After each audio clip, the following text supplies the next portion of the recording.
Kirsten Dunst, the most underrated actress of her generation. Born in 1982, Kirsten Dunst first began doing commercial work at the age of 3, and by the age of 8 had starred in her first feature film, Bonfire Vanities. But it wasn't until her role at the age of 12 in The Interview with a Vampire that she proved she had the talent and the maturity to go toe-to-toe with actors decades older than her. Which one of you did it? One of you did it!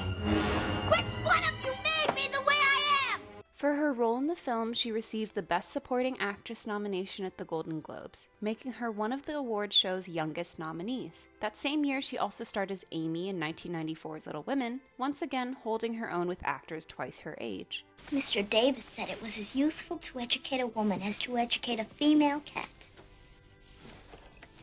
Over the next few years, she had the odd role here and there, including a turn at voice acting in both Kiki's Delivery Service and Anastasia. Once she turned 15, she began what I think of as her heyday. These are her films you're probably most familiar with. Between 1998 and 2001, Dunst starred in 14 different pictures, including classics such as All I Want to Do. I know you like this place the way it is, but wake up. It's not real life. Real life is boy, girl, boy, girl. No! Real life is boy on top of girl! Stop it. Drop Dead Gorgeous, Bring It On, The Virgin Suicides, Dick, I'm not supposed to tell you this, but Arlene and I are the ones who asked the president to stop the war. and Get Over It.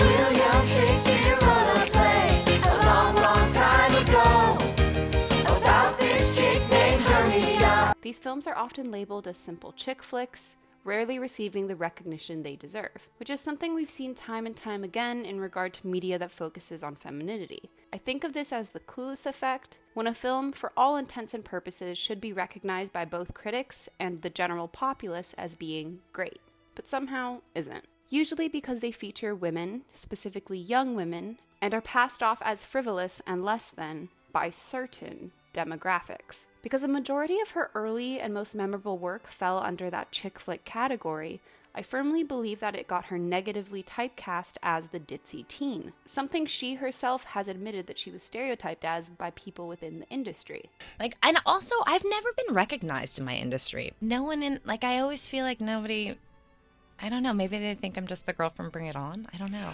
This obviously caused an issue once she aged out of that film genre and began taking on more dramatic roles like Mona Lisa Smile and Eternal Sunshine of the Spotless Mind. If you haven't seen either movie, I recommend watching them and keeping an eye on Kirsten. She's a supporting character in both, but portrays each of the young women brilliantly and manages to steal almost every scene she's in. Take this scene from Mona Lisa Smile. It breaks my heart every single time.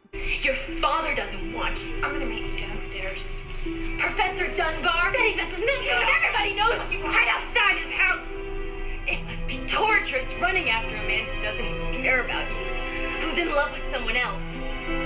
He hates you. He hates you. Say what you want about the movie, but her performance was perfect. And I still think she should have been nominated in 2006 for Marie Antoinette. Everything about that movie deserved more recognition. I've also had a lot of disappointment, of the things that people like. I'm like, well, remember when Marie Antoinette, y'all panned it, and now y'all love it. Remember Drop Dead Gorgeous? Pan, now y'all love it. It's interesting for me. I feel like a lot of things I do, people like later. Whether it's a comedic role or something a bit more serious, she's proven that she can do it all. It'd be an injustice to talk about Kirsten Dunst being underappreciated without bringing up 2011's Melancholia. Critics lauded her performance in the film and said it was one of the best films of the year. It tastes like ashes.